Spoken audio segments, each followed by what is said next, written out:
നമസ്കാരം. മലയാളി വാർത്തയിലേക്ക് സ്വാഗതം. അതിദാരുണമായിട്ടുള്ള ഒരു വാർത്തയാണ്. മാനന്തവാടിയിൽ പാമ്പുകടിയേറ്റ് ചികിത്സയിലായിരുന്ന +1 വിദ്യാർത്ഥിനി മരിച്ചിരിക്കുകയാണ്. വള്ളിയൂർക്കാവ് കാവുകുന്ന് പുള്ളിൽ വിനോദിന്റെ മകൾ വൈഗ വിനോദാണ് മരിച്ചത്. 16 വയസ്സ് മാത്രമാണ് ഈ ഒരു പെൺകുട്ടിക്ക് പ്രായം.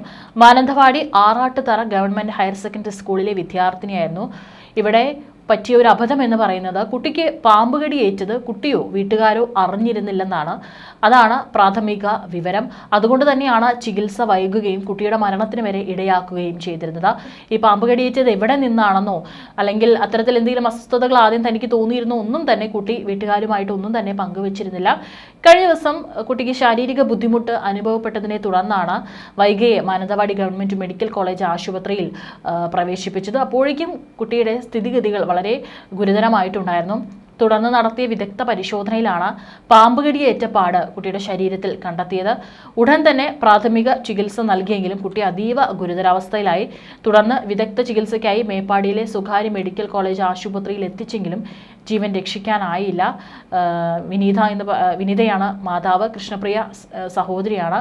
ഏതായാലും ഒരുപക്ഷെ ആ കുഞ്ഞിനെ കടിച്ച സമയത്ത് തന്നെ അത് അറിയാൻ സാധിച്ചിരുന്നെങ്കിൽ ജീവൻ രക്ഷിക്കാനായിട്ട് സാധിക്കുമായിരുന്നു. പക്ഷേ എവിടെ നിന്നാണ് കുട്ടിക്ക് പാമ്പുകടി ഏറ്റത് എന്നുള്ളതിനെക്കുറിച്ച് വീട്ടുകാർക്കും ഒരു ധാരണയില്ല. അതുകൊണ്ട് തന്നെയാണ് ചികിത്സ വൈകുകയും കുട്ടിയുടെ മരണം സംഭവിക്കുകയും ചെയ്തിരിക്കുന്നത്. ഇപ്പോൾ നമ്മുടെ വനംവകുപ്പ് അടക്കം നിർദ്ദേശങ്ങൾ നൽകുന്നുണ്ട്. മഴക്കാലമായതിനാൽ തന്നെ നിരവധി വീടുകളുടെ പല സ്ഥലങ്ങളിലും പാമ്പുകൾ വരാനുള്ള സാധ്യതയുണ്ട്. സൂക്ഷിക്കുക, പ്രത്യേകിച്ച് കുട്ടികളെയൊക്കെ തന്നെ സൂക്ഷിക്കണമെന്നുള്ള നിർദ്ദേശമൊക്കെ തന്നെ നൽകിയിട്ടുണ്ട്. പക്ഷേ ഇവിടെ ഒരു മരണം സംഭവിച്ചിരിക്കുകയാണ്. അതേസമയം തന്നെ മറ്റൊരു വാർത്ത കൂടിയുണ്ട്. മൂർഖൻ പാമ്പിനെ കഴുത്തിൽ ചുറ്റി ബൈക്ക് യാത്ര നടത്തി. പക്ഷേ നിമിഷങ്ങൾക്കകം തന്നെ അതേ പാമ്പ് കൊത്തി ദാരുണ അന്ത്യം സംഭവിച്ചിരിക്കുകയാണ്. അത് കേരളത്തിലല്ല, മധ്യപ്രദേശിലെ ഗുണ സ്വദേശി ദീപക് മഹാവറാണ് ഇത്തരത്തിൽ മരിച്ചിരിക്കുന്നത്. പാമ്പിനെ അശ്രദ്ധമായി കൈകാര്യം ചെയ്തതാണ് കടിയേൽക്കാനുള്ള കാരണം. വൈദ്യസഹായം ലഭ്യമായെങ്കിലും ദീപക് മഹാവർ മരിച്ചുവെന്നാണ് വിവരം. JP കോളേജിലെ അധ്യാപകനായ ദീപക് സ്വന്തം നിലയിൽ പാമ്പുപിടുത്തം പരിശീലിച്ചിരുന്നു. ബർബാദ്പുര ഗ്രാമത്തിൽ നിന്നുമാണ് ഇയാൾ മൂർഖനെ പിടികൂടിയത്. പിടികൂടിയ മൂർഖനെ ചില്ലുകൂട്ടിൽ അടച്ചു വനത്തിൽ വിടാനായിരുന്നു പദ്ധതി. ആ സമയത്താണ് മകൻ പഠിക്കുന്ന സ്കൂളിൽ നിന്ന് ഫോൺ വന്നത്. സ്കൂൾ നേരത്തെ വിട്ടെന്നും വേഗം സ്കൂളിലെത്തി മകനെ കൂട്ടിക്കൊണ്ടു പോകാനായിരുന്നു നിർദ്ദേശം. ഇതോടെ ചില്ലുകുപ്പിയിൽ നിന്ന് പാമ്പിനെ എടുത്ത് കഴുത്തിലിട്ട് സ്കൂളിലേക്ക് പോവുകയായിരുന്നു. പോകും വഴിയാണ് പാമ്പ് കടിച്ചത്. പിന്നീട് അദ്ദേഹത്തെ രഘാഗഡ് ആശുപത്രിയിൽ പ്രവേശിപ്പിക്കുകയും ഗുണ ജില്ലാ ആശുപത്രിയിലേക്ക് പിന്നീട് റഫർ ചെയ്യുകയും ചെയ്തു. അവിടെ വെച്ച് സുഖം പ്രാപിക്കുന്നതായി തോന്നിയതിനാൽ വൈകിട്ട് ഡിസ്ചാർജ് ചെയ്തു. എന്നാൽ അർദ്ധരാത്രിയോടെ നില വഷളായി.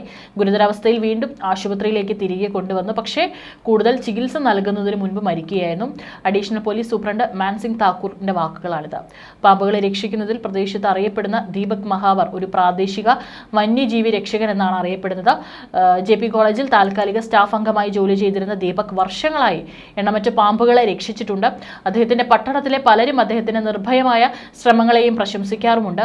പാമ്പുകൾ വീടുകളിലോ കൃഷിയിടങ്ങളിലോ പ്രവേശിക്കുമ്പോൾ പലപ്പോഴും അദ്ദേഹത്തെ വിളിക്കാറുണ്ടായിരുന്നു. എന്നാൽ ഇത്തവണ അദ്ദേഹത്തിന് രക്ഷാദൗത്യം പരാജയപ്പെട്ടു. സംഭവത്തിന് ദിവസങ്ങൾക്ക് മുമ്പ് ദീപക് ഒരു മൂർഖനെ പിടികൂടി ഒരു ഗ്ലാസ് പാത്രത്തിൽ വെച്ചിരുന്നു. ഹിന്ദുക്കൾക്ക് മതപരമായി പ്രാധാന്യമുള്ള വരാനിരിക്കുന്ന ശ്രാവണ ഘോഷയാത്രയിൽ പാമ്പിനെ പ്രദർശിപ്പിക്കാനും അദ്ദേഹം പദ്ധതിയിട്ടിരുന്നതായി റിപ്പോർട്ടുണ്ട്. സംഭവ ദിവസം സമീപത്ത് നിന്ന് ഒരാൾ മൂർഖനെ കഴുത്തിൽ കെട്ടി ബൈക്കിൽ സഞ്ചരിക്കുന്ന മഹാവറിന്റെ ദൃശ്യങ്ങളും ഫോണിൽ പകർത്തിയിരുന്നു. ഈ വീഡിയോ പെട്ടെന്ന് സോഷ്യൽ മീഡിയയിൽ വൈറലായി. എന്നാൽ ആ വീഡിയോ പകർത്തിയതിനെ നിമിഷങ്ങൾക്കുള്ളിൽ മൂർഖൻ ദീപകിനെ കടിച്ചു. 14, 12 വയസ്സുള്ള 2 ആൺമക്കളെ ഒറ്റയ്ക്കാക്കിയാണ് ദീപകിന്റെ മടക്കം. ഭാര്യ നേരത്തെ മരിച്ചിരുന്നു. ദീപകിന്റെ വിയോഗത്തോടെ കുട്ടികൾ അനാഥരായി. ദീപകിന്റെ മരണത്തിൽ സമൂഹത്തിലെ ആളുകൾ ഞെട്ടൽ പ്രകടിപ്പിച്ചു. ഒഴിവാക്കാമായിരുന്ന ഒരു ദുരന്തമാണിതെന്നാണ് പലരും അഭിപ്രായപ്പെട്ടത്.